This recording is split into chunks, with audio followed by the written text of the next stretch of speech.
The chandelier above Ryan's dining table sparkled like 1,000 diamonds. I sat at the far end, watching my younger brother laugh with men in expensive suits. The mansion smelled of wine and roasted duck. Everything looked perfect, polished, staged. An investor with gray hair leaned forward, swirling his glass. "Ryan," he said warmly, "every success story has a foundation. Who supported you in those early days?" My brother didn't hesitate. His smile stayed bright as he answered, "I built everything alone. No help, no sacrifices from anyone." The words hit me like a physical blow. He didn't look at me, not once. I felt something crack inside my chest, something that had been holding together for 37 years. The humiliation was quiet, but it was total. I smiled politely, the way I'd learned to exist around him. Invisible, erased. Inside, something finally snapped. I was 18 when our parents died. The car accident happened on a rainy Tuesday in October. Ryan was only 1 year old. I remember holding him at the funeral, his tiny fists gripping my shirt while relatives whispered about foster care. I said no to all of them. I became his brother, his father, his mother, everything he needed. I changed diapers at 3 in the morning while my college acceptance letters sat unopened on the kitchen counter. I sang lullabies I barely knew the words to. I learned to cook from a borrowed cookbook with pages stained from my own mistakes. Ryan doesn't remember any of it, the sleepless nights, the fear, the weight of being 19 and solely responsible for another human life. But I remember everything, every single moment. At 19, Ryan showed interest in robotics. His teacher called me at work, excited. "Your brother has real talent, Michael. He could do something extraordinary." But extraordinary required equipment we couldn't afford. The price list she sent home made my stomach turn. $2,000 for servo motors, microcontrollers, circuit boards. I stared at our mother's jewelry box that night. The wedding ring she'd worn for 15 years sat in blue velvet. I held it under the lamp, watching light catch the small diamond. The pawn shop gave me $800 for it. Her engagement ring brought another $1,000. The antique brooch from Grandma covered the rest. I told Ryan I'd been saving up. He believed me. He never asked where the money really came from. He just smiled and started building. At 17, Ryan received a scholarship to a prestigious tech program in Germany. Full tuition covered. Living expenses were not. He needed $12,000 a year for housing, food, books, survival. I went to a lone office downtown. The woman behind the desk had kind eyes and tired hands. I lied on the application, inflating my income, forging documents that showed stability I didn't have. I signed my name in blue ink, borrowing against a future I'd already sacrificed years ago. For 3 years, Ryan sent photos from Berlin, smiling in laboratories, holding prototypes he'd built, living dreams I'd burned to keep him warm. I spent 10 years repaying that loan, 10 years of extra shifts and skipped meals. Ryan told everyone he'd made it on pure talent and scholarship. I never corrected him. I thought silence was love. Back in the present, I couldn't sleep after that dinner. I lay awake staring at my ceiling, replaying his words. No help, no sacrifices from anyone. The next morning, my old coworker Felix called. We'd worked the factory together for years. "Michael," he said carefully, "I saw Ryan's interview last week. He said he never had help from family. That true?" My hand tightened on the phone. "What interview?" Felix sent me the link. Ryan sitting in a leather chair, telling a journalist how he'd built everything from nothing. "No safety net," he said, smiling, "just me and my vision." I watched it 3 times. Each time, the knife twisted deeper. He wasn't just forgetting. He was rewriting history everywhere, deliberately erasing me from his story. I pulled the metal lockbox from under my bed that afternoon. Dust covered the top. I hadn't opened it in years. Inside were decades of proof. Loan contracts with my signature. Pawn shop receipts for our mother's jewelry. Emails I'd sent begging companies to give Ryan internships. Bank statements showing transfers I could barely afford. Photos of Ryan as a child holding toys I'd bought with money I didn't have. Birthday cards I'd signed from Mom and Dad so he wouldn't feel alone. Everything. I'd kept everything without knowing why. Now I knew. The truth needed a foundation too. I spread the papers across my kitchen table like evidence at a crime scene. My hands didn't shake. For the first time in 37 years, I felt clear instead of tired. I sat at that table for 3 hours, sorting documents chronologically. Each paper was a memory, each receipt was a sacrifice. The room was silent except for the hum of my refrigerator and the distant sound of traffic. I thought about confronting Ryan, showing up at his mansion and throwing these papers at his feet, but that wouldn't work. He'd twist it, make me look bitter, jealous, small. No, this required something different, something calculated. I whispered to the empty room, my voice steady and cold, "You erased me. Now I will make sure they remember." It wasn't anger anymore. It was decision, pure and simple, the quiet kind that changes everything. I picked up my phone and started searching for a name I hadn't thought about in 6 years. Elliot Brennan, senior engineer. Ryan had fired him publicly 6 years ago after stealing credit for a breakthrough design. The tech blogs had praised Ryan's innovation while Elliot got unemployment and a destroyed reputation. I found him on LinkedIn. His profile said he now worked for a smaller company far from the spotlight. I sent a message at midnight. "I built him. You can help me unbuild him." I didn't expect a response. He replied in 4 minutes. "I've been waiting years for this." We met at a diner 2 days later. Elliot brought his own evidence. Emails, design files, timestamped documents proving Ryan's theft. "Nobody believed me," he said quietly. "They believed him." I slid my loan papers across the table. Elliot's eyes widened. "This changes everything," he whispered. I chose the first document carefully. The original loan contract showing my signature guaranteeing Ryan's education funding. I made 3 copies on library equipment, paying cash so nothing could be traced. 1 copy went to a board member at Ryan's company. No return address. No explanation, just a single sentence written by hand. "Ask your CEO why this exists." I mailed it on a Thursday morning. The post office was nearly empty. The clerk asked if I wanted tracking. I said no. Some truths are meant to arrive quietly, like bombs that don't announce themselves until after they've detonated. I walked home slowly, hands deep in my pockets, feeling something like peace settling into my bones. The silence I'd carried for decades was finally breaking open, finally becoming noise.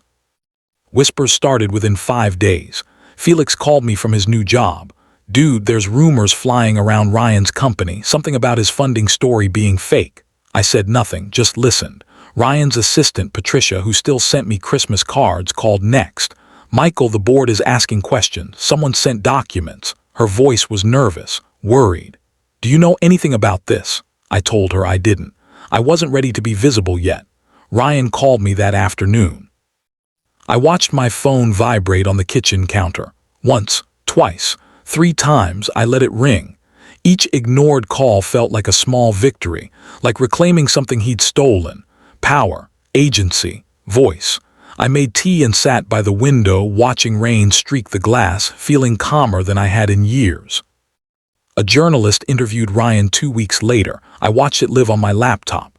The interview was going smoothly until the final question. The journalist, a woman with sharp eyes and sharper questions, leaned forward. "Ryan, there's been speculation online.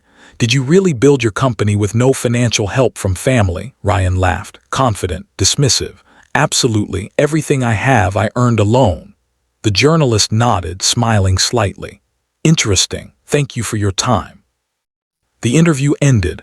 Ryan looked pleased with himself. I screenshot his answer, saved the video, sent both to Elliot with one message.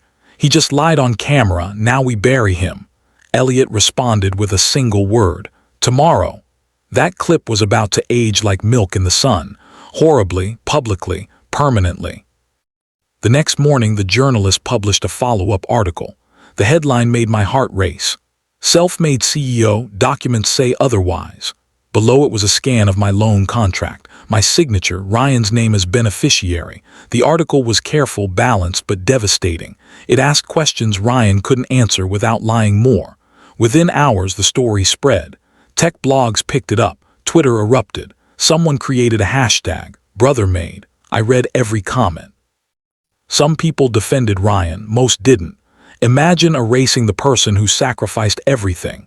This is disgusting. Say his brother's name.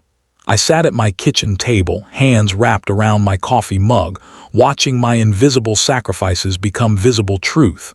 It felt like breathing after being underwater for 37 years, like surfacing, like surviving. The memes appeared within 24 hours.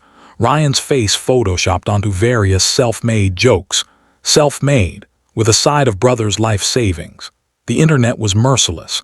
Ryan posted a video response. His face was tight, angry. These accusations are jealousy and lies. I built my company through hard work and innovation, period. The comment section destroyed him. Then explain the loan. Your brother's name is Michael, say it. Too late for damage control. 3 major sponsors pulled out of his upcoming product launch.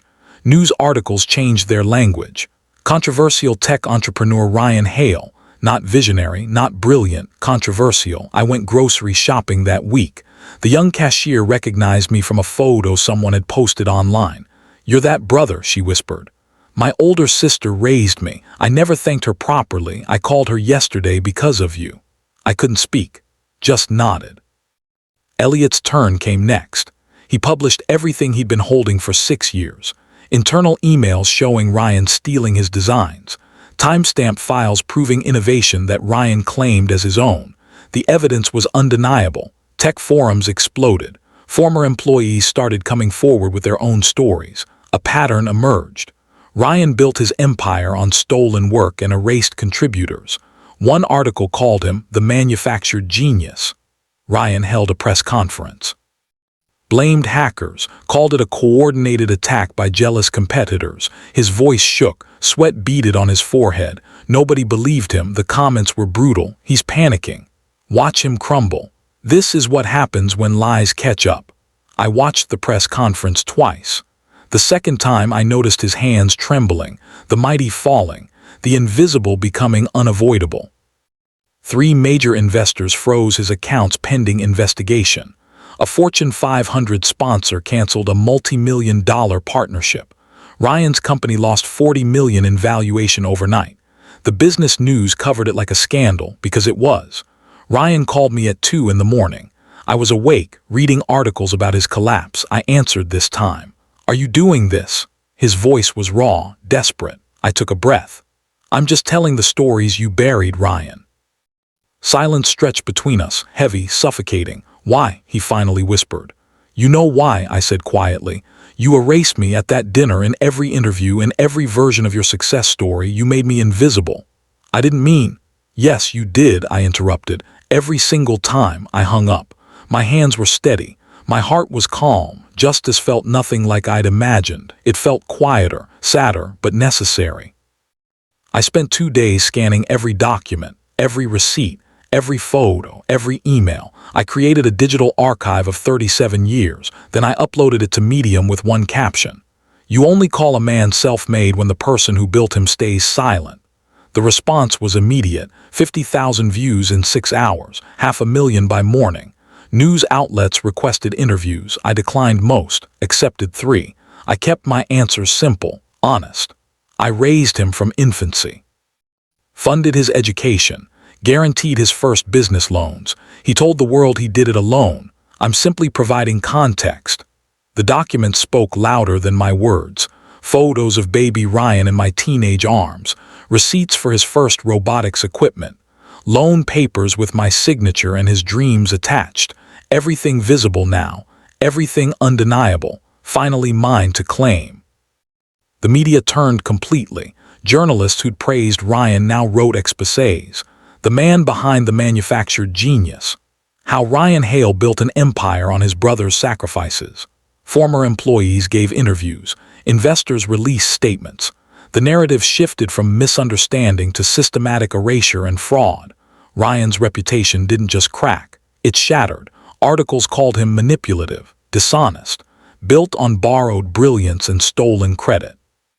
His Wikipedia page was edited to include a section titled Controversies and Disputed Origin Story. I read it 3 times. Each word was true. Each sentence was earned. I'd spent 37 years invisible. Now Ryan would spend the rest of his life defined by what he'd tried to hide, the truth he'd buried, the brother he'd erased, me. Michael Hale, finally visible, finally heard, finally believed. The board met in emergency session. I learned about it from Patricia, who called me crying. Michael, they're voting him out, the CEO position, everything. I didn't respond. What could I say? Ryan had built his throne on lies, now it was collapsing. The vote was unanimous. Ryan Hale was removed as CEO of the company he'd founded. Security escorted him from the building. Someone leaked the video. Ryan walking through the lobby, box of belongings in his arms, face pale and blank. Employees watched silently. No applause, no goodbyes, just silence. The kind of silence I'd lived in for decades. Now it was his. The video went viral. 5 million views. 10 million. Comments ranged from sympathy to satisfaction. I watched it once, then closed my laptop. I didn't feel joy, just tired, deeply, finally tired. The knock came at 2 in the morning 3 weeks later. I opened the door to find Ryan standing there. He looked like he'd aged 10 years, unshaven, eyes red and hollow, shirt wrinkled, hair uncombed. He'd lost weight. "Why?" he whispered, his voice cracked. "Why destroy me?" I stared at him, the baby I'd rocked to sleep, the child I'd fed, the teenager I'd funded, the man who'd erased me completely. "I didn't destroy you, Ryan," I said quietly. "I finished what you started when you erased me at that dinner, when you told the world you built everything alone." His face crumpled. "I didn't mean, you meant it," I interrupted, every word, "and now the world knows who you really are, what you really did." He stood there, trembling, broken. "I'm sorry," he finally said. I nodded. "I know." Then I closed the door, gently, firmly, final. 6 months later, an envelope arrived. The Global Tech Foundation invited me to speak at their annual conference. The topic: the invisible pillars behind innovation. I almost declined, but something made me accept. The auditorium held 2,000 people, investors, entrepreneurs, students, journalists. I walked onto that stage wearing my best shirt, the one I'd owned for 10 years, and stood before the microphone. The room went silent. I spoke 3 sentences. Some people build empires, some build the people who build empires, and some are erased until they speak. The applause started quietly, then grew, then erupted. People stood. The ovation lasted 5 minutes. I stood there, overwhelmed, tears streaming down my face. This wasn't about Ryan anymore. It was about every invisible person who'd been erased, every sacrifice that went unacknowledged, every truth that stayed buried, until now. Ryan's life moved forward without altitude. He applied for positions at smaller companies. 3 turned him down immediately. The 4th invited him for an interview. The HR director was professional but cold. "We trust innovators who stand on their own integrity," she said, "not stolen narratives." Ryan left without responding. He tried consulting, speaking engagements, writing a book. Every door closed. His name was permanently attached to fraud, to erasure, to manufactured success. I heard about it through Felix, who heard it through industry contacts. Ryan had moved to a different city, worked under a different name, started over in obscurity. The empire he'd built on my sacrifices had vanished. The reputation he'd crafted from lies had burned. What remained was truth, raw and permanent, the kind that follows you forever, the kind you can never outrun, the kind I'd carried silently for 37 years until I finally spoke. I live simply now, peacefully. My apartment is small but mine. I work part-time consulting for engineering students, helping them navigate the real costs of innovation. One afternoon, walking through the park near my building, a young man stopped me, early 20s, nervous smile. "Sir, you're Michael Hale." I nodded. "I just wanted to say thank you. My older brother raised me after our parents died. I never realized what he sacrificed until I heard your story. I called him today." For the first time in 5 years, I said thank you. His eyes were wet. He cried. We both did. I felt my throat tight. "That's good," I managed. He nodded and walked away. I sat on a bench watching clouds move across the sky. I hadn't just gotten revenge. I'd restored truth, changed narratives, inspired others to see the invisible people in their own lives. Ryan's humiliation was permanent, but my victory was bigger, quieter, better. I'd made hidden sacrifices visible. And in doing so, I'd given voice to everyone who'd ever been erased.